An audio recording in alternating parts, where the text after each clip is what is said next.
His time came, and he left this life to enter another. Shockingly, despite his good actions, he refused to enter the Golden Gate. You will be shocked to know the reason why. There was a soldier named John who fought bravely in a distant war. He had a best friend, Tom, who was also his comrade. The two were inseparable. They had been through countless battles together, sharing their hopes and fears, and dreaming of returning home. One fateful day, during a fierce battle, Tom was struck down. As he lay dying, he grabbed John's hand and whispered, "Take care, my friend. I'll always be with you." John was devastated by Tom's death. The loss of his best friend left a gaping hole in his heart.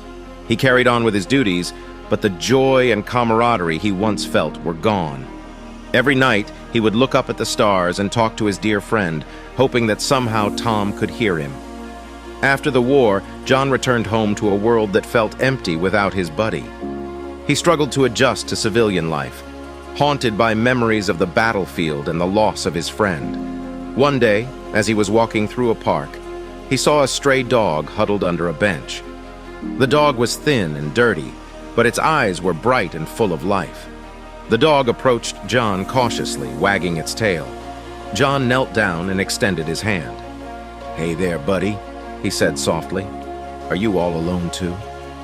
The dog licked his hand and leaned into him, as if sensing John's pain. John decided to take the dog home, naming him Max. From that moment, Max became John's constant companion. They went on long walks together, played in the park, and spent quiet evenings at home. Max had a way of understanding John that no one else did. When John had nightmares about the war, Max would lie beside him, offering comfort and companionship. It felt as though Max had been sent to him for a reason, as if Tom had somehow arranged for this loyal friend to come into his life. One evening, as John sat by the fireplace, he looked at Max and said, "You know, Max, sometimes I think Tom sent you to me. He always knew what I needed, and now I have you." Max wagged his tail and rested his head on John's lap, as if to say, "I'm here for you." Years passed, and John's life slowly began to heal. He found solace in Max's presence and started to open up to others again. He joined a support group for veterans and began sharing his story, finding comfort in the camaraderie of those who understood his pain. One crisp autumn morning, John received a letter from the army. He was to return to the battlefield, but this time he wasn't going alone. Max, who had grown into a strong and agile dog, would join him. John knew that Max had the potential to be an extraordinary military dog, but training him for the rigors of war would be no easy task. John began Max's training with simple obedience commands. Sit, stay, and come. He needed Max to be alert, disciplined, and brave in the face of danger. Next, John introduced Max to the sounds of war. They visited a nearby shooting range where the loud cracks of gunfire echoed through the air. Max grew accustomed to the noise. He learned to stay focused, even when the world around him seemed to explode. John and Max trained tirelessly. They practiced searching for hidden objects, simulating the detection of explosives. Max's keen sense of smell was invaluable, and he quickly learned to identify and alert John to the presence of danger. They also worked on endurance, running long distances to ensure Max could keep up with the demands of the battlefield. The day finally came when John and Max were deployed to the front lines. The battlefield was a stark contrast to the serene fields of Maplewood. But John knew that with Max by his side, he could face anything. As they moved through the war-torn landscape, John felt a sense of pride and gratitude. Max was more than just a dog. He was a partner, a protector, and a symbol of hope. Years passed, and Max grew stronger and more skilled in the art of war. John always took him along, their bond unbreakable even in the harshest of battles. Max's loyalty and courage were unparalleled, and John relied on him as both a companion and a protector. Together, they faced countless challenges and emerged victorious time and again. But one fateful day, their luck ran out. Amid the chaos of a fierce battle, a bullet struck both John and Max. The world faded to darkness, and their earthly journey came to an abrupt end. When John and Max opened their eyes again, they found themselves standing before a magnificent golden gate. A strange man, radiating an ethereal glow, awaited them. As they approached, John asked, "Where are we?" The man smiled gently and replied, This is heaven. A sense of peace washed over John and Max. They were relieved to know they had arrived in a place of eternal rest and happiness. The strange man looked at John and said, "You should enter heaven, for you were a brave soldier. You can now rest in peace." "Is there food and water?" John asked. "Yes, there is food, water, and everything you could ever imagine." "Are dogs allowed?"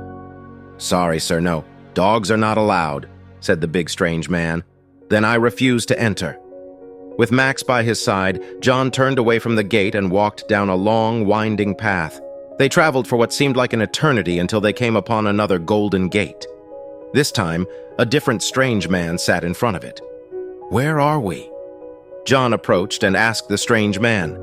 "Heaven," said the strange man, looking at John and his furry friend John, then asked, "Is there food and water?"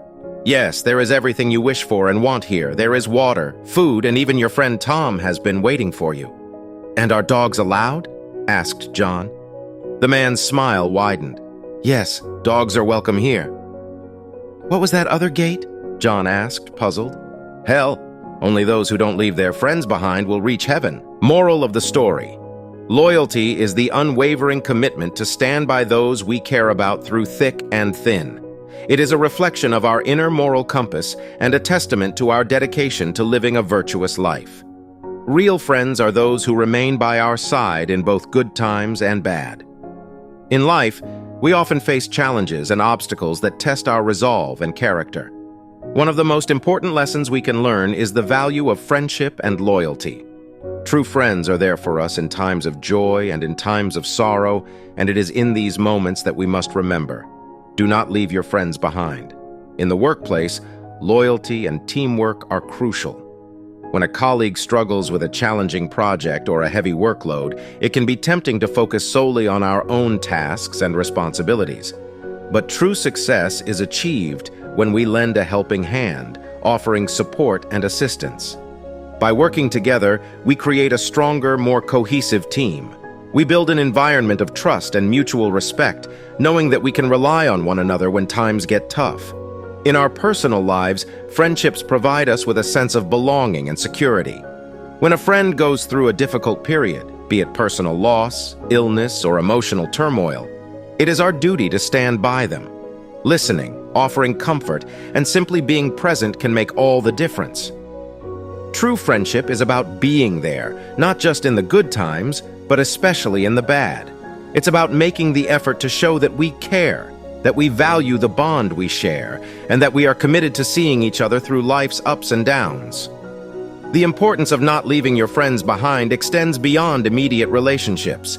It is a principle that can guide our actions and decisions in broader contexts. In communities, standing together against injustice and supporting those who are marginalized or in need is vital. It fosters a spirit of unity and compassion, reminding us that we are all interconnected and that our collective strength lies in our willingness to uplift one another.